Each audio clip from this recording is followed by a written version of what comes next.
probably zoom in a bit about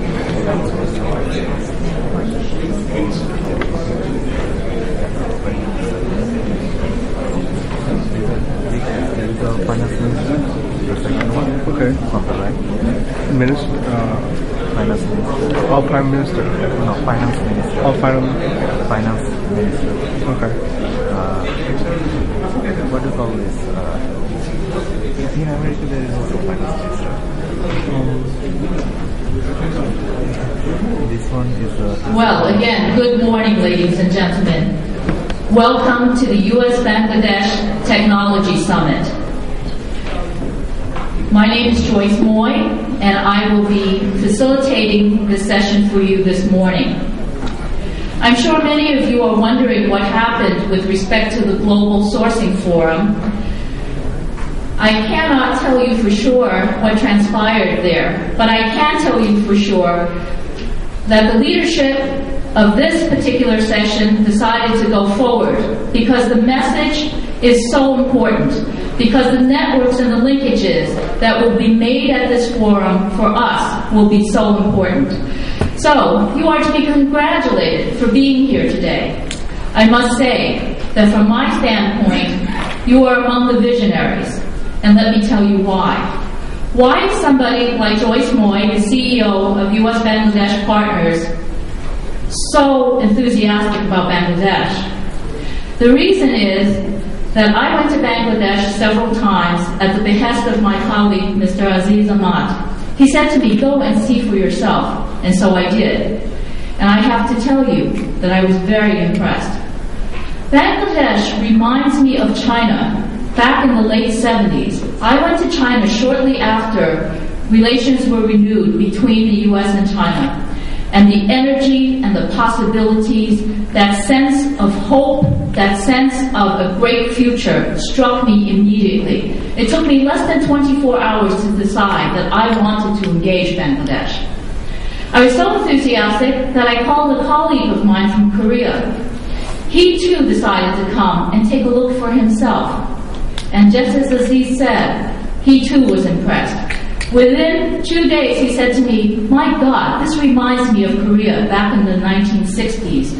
And you know how far China and Korea have come. And I believe that the promise of that growth, the promise of that movement, the promise of the hope for the population of Bangladesh is very much the same. And because of that, I am here today. And I am putting my money, my time and energy into these kinds of programs, supporting and facilitating opportunities for companies in Bangladesh because of what I saw. So I'm so happy to be part of this event. So without any further delay, first allow me to introduce to you Mr. Shamin Ahsan. He is the chair of the organizing committee of this wonderful event. He is also the chair of the International Marketing Committee of BASIS. And he is a member of the Prime Minister's Digital Bangladesh Task Force. Mr. Shamin Ahsan.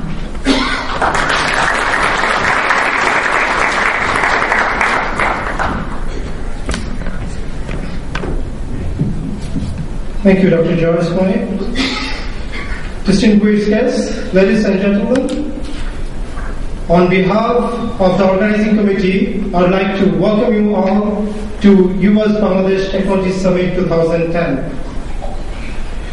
We'd like to thank you all for attending this summit. Some of you are coming from different states, and some of you are even traveling from Europe and Asia. I'd like to especially thank our chief guest and a special guest and other speakers for coming despite of their hectic schedule.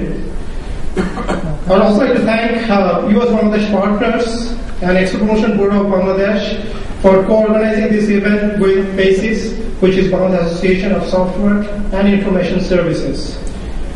Also thanking U.S.-Bangladesh Technology Association, Greater New York Chamber of Commerce, U.S. Pan-Asian American Chamber of Commerce, and NIBAD for supporting this event and being partner of this event.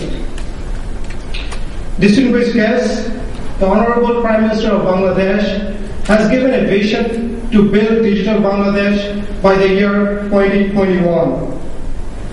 And many technological transformation initiatives has already taken place, and some are in progress to achieve this vision.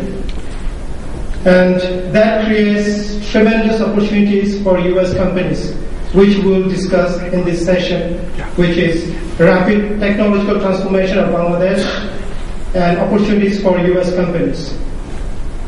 Moreover, many IT destinations like India and Eastern Europe countries, they are having severe IT resource crisis and are becoming very expensive. And many companies, including Microsoft, Dell, Cisco, Samsung, Nokia, the global giants, they are now going to Bangladesh, and Bangladesh is becoming the next IT destination. And because Bangladesh is becoming the next IT destination, we have created a brand called Bangladesh Next with the objective of creating digital Bangladesh and moving towards digital Bangladesh.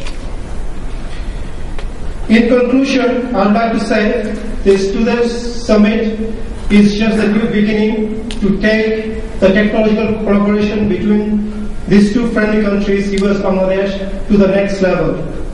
And in this global, challenging environment, together we will not only survive, but we will thrive through our long-term partnership. Thank you.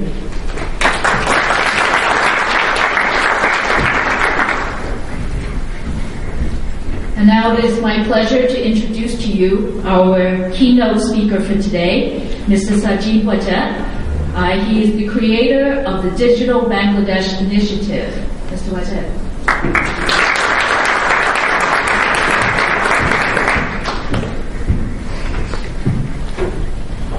Thank you very much, Dr. Moy, for the kind introduction. I would like to first, good morning everyone. I would like to thank all of you for coming out here today. I would like to thank the organizers and sponsors of this event for continuing in spite of the hardships that they faced with the cancellation of the expo. And I would like to thank everyone involved.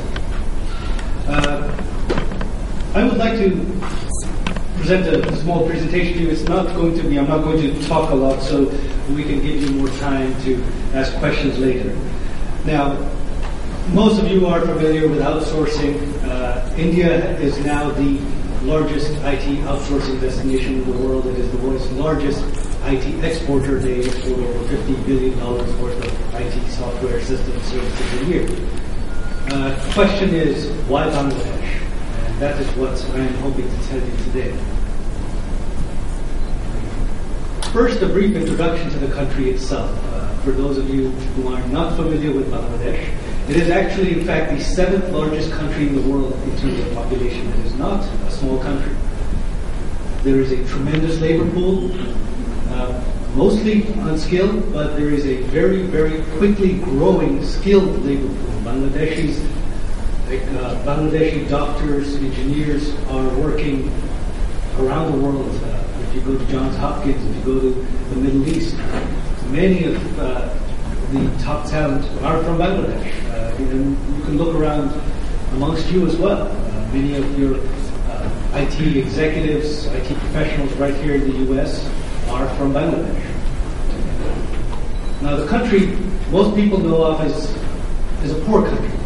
That really is not as true anymore as it used to be. Bangladesh has been growing quite fast, and right now there is a tremendous growing middle class in Bangladesh, and it has been growing for the past 10, 15 years. Bangladesh has a population presently of about 156 million people. With that growing middle class, you also have this huge untapped market of 156 million people. The vision of our government is to transform the country into a middle-income country by the year 2021.